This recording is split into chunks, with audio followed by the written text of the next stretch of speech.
के चंदा है 500 51 भौजी सरस्वती जी के चंदा है।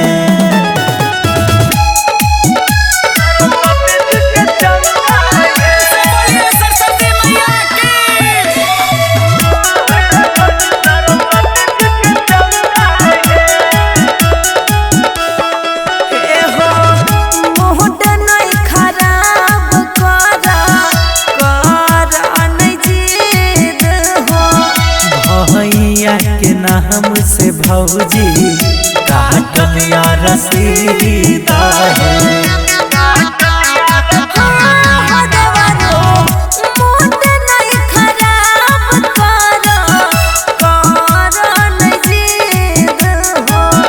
भैया के नाम से भौजी काटल या रसीदा है।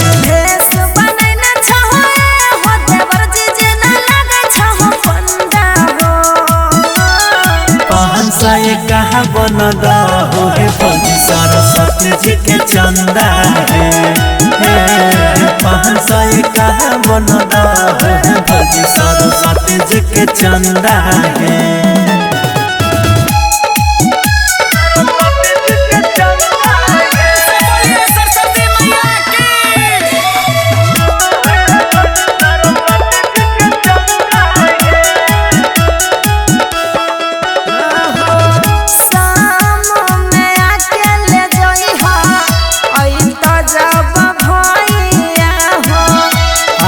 अपन रखल काये भौजी दहने रुपैया है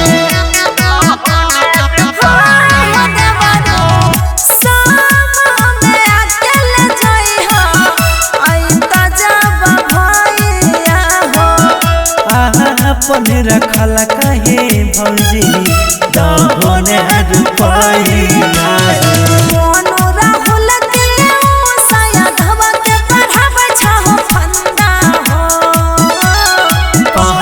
51 है भौजी सरस्वती जी के चंदा है 500 51 है भौजी सरस्वती जी के चंदा है।